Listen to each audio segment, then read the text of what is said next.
देवाभाऊंची दूरदृष्टी आहे आणि त्याच्यामुळे देवाभाऊंच्या नावे तो ब्रँडच झालेला आहे की देवाभाऊ चष्मा.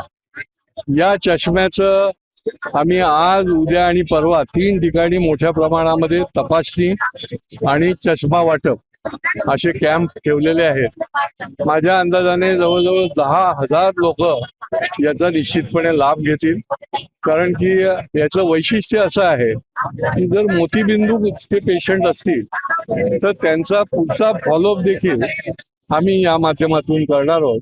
आणि त्याच्यामुळे आज या पहिल्या दिवशी इंदिरानगर भागामध्ये हजाराच्या वर लोकांचं रजिस्ट्रेशन झालेलं आहे आणि 5-6 वाजेपर्यंत हा कॅम्प आज चालेल. उद्या पण अन्य ठिकाणी आहे आणि परवा पण महापालिकेच्या निरनिराळ्या भागामध्ये देवाभाऊ चष्मा त्यांच्या वाढदिवसाच्या निमित्ताने आम्ही गरजू गरीब लोकांना वाटतो. तर सध्या जी मी भासते ती म्हणजे अजितदादांची त्यांचा देखील वाढदिवस त्यांची आठवण डेट वगैरे काय सांगाल त्यांना देखील नाही, अजितदादांची कालच परवा जयंती झाली आणि अजितदादा एक वेगळं असं रसायन होतं. एक जबरदस्त कार्यक्षमता असलेलं, विलक्षण अशी तडफ असलेलं आणि स्पष्ट वक्ता असलेलं, म्हणजे एकच वादा अजितदादा किंवा हे उगाचच म्हणत नव्हते की त्यांनी एकदा हो म्हटलं तर हो. राजकारणामध्ये हो म्हणणारे आणि नाही म्हणणारे नेते कमी असतात, पण अजितदादा हे योग्य असेल तर काम करणार तर मग करणार. आणि त्याच्यामुळे अजितदादांच्या नेतृत्वाची महाराष्ट्रातल्या कानाकोपऱ्यामधल्या लोकांना जाण आहे. त्यांची उणीव ही सतत भासत देखील राहील.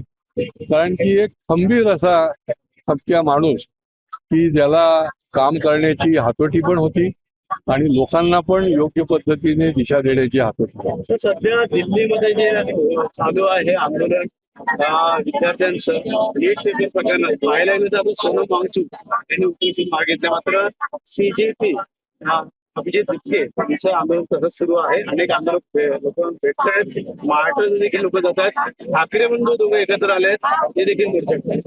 नाही, ज्या विषयाच्या करता त्यांचं आंदोलन आहे त्याला आमचं काही विरोध असण्याचं काही कारण नाही. आम्ही सहमत आहोत. त्याच्यावर केंद्र सरकारने ज्या तातडीने उपाययोजना केलेल्या आहेत हे देखील आपण लक्षात घ्यायला पाहिजे. कारण पेपरफुटी ही गंभीर बाब आहे, परंतु तेवढ्याच गंभीरतेने मोदीजींच्या सरकारने त्या ठिकाणी उपाययोजना सुरू केल्या. आता तर फास्ट ट्रॅक कोर्ट देखील करून जे म्हणून याच्यामध्ये आरोपी असतील त्यांना मोठ्यातली मोठी कडक शिक्षा जी आहे ती देण्यात येणार आहे.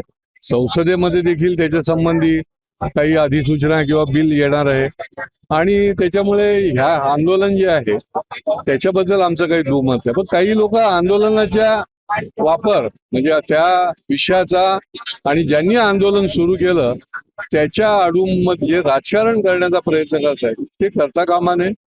या देशातल्या तरुणांचा विषय आहे आणि या देशातल्या विद्यार्थ्यांचा हा विषय आहे. तो योग्य दिशेनेच हाताळला जातोय आणि तो हाताळला जाण्यासाठी देखील त्यांनी उलट सहकार्य करावं. दोन्ही ठाकरे बंधू एकत्र आलेले आहेत त्यामुळे कुठेतरी दिशा वळण आता वेगळं नाही, ते विरोधी पक्ष म्हणून त्यांचा तो अजेंडा आहे, त्यांची भूमिका आहे आणि त्याच्यामुळे एखाद्या विषयाच्या वर फक्त त्याचा राजकीय फायदा घेण्याची काही गरज नाही. हा आमचा फक्त भूमिका आहे. बाकी विरोधी पक्ष म्हणून ते कुठल्याही आंदोलनामध्ये सहभागी होऊ शकतात. काँग्रेसच्या ज्येष्ठ नेत्या सोनिया गांधी यांनी हिंदू वृत्तपत्र लेख घेऊन मोदी सरकारचा निशाणा साधलाय. त्यांचं म्हणणं शिक्षण व्यवस्थेत ढासळण्याचा विद्यार्थ्यांना अन्याय झाल्याचा आरोप म्हणजे लेखातून केलेला आहे. सोनिया गांधी या संदर्भात टीका टिप्पणी होती. आता असं आहे की ज्यांची 50-50 वर्ष सरकार होती ही मंडळी आता शिकवायला लागलेली आहे की त्यांनी काही केलं नाही. त्याच्यामुळे तर 2014 पासून मोदीजींनी ज्या पद्धतीने ज्या झपाट्याने गतीने काम करायला सुरुवात केली आणि युवा आणि विद्यार्थी शैक्षणिक त्याच्यामध्ये आमूलाग्र बदल आणलाय.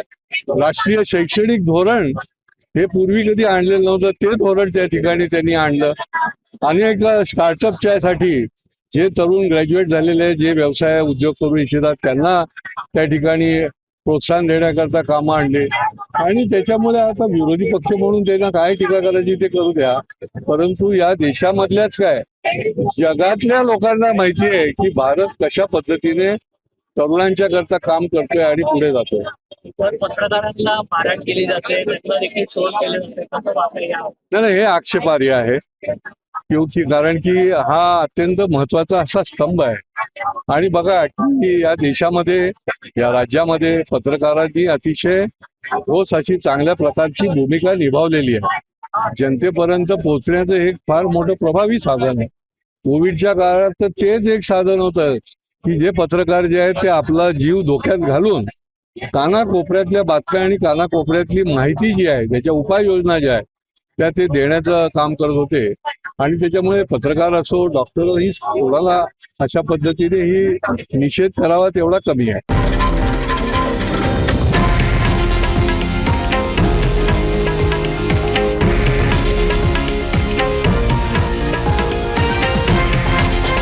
हे आहे देशातील नंबर 1 न्यूज नेटवर्क आणि आपण पाहत आहात TV9 मराठी, एकमेव.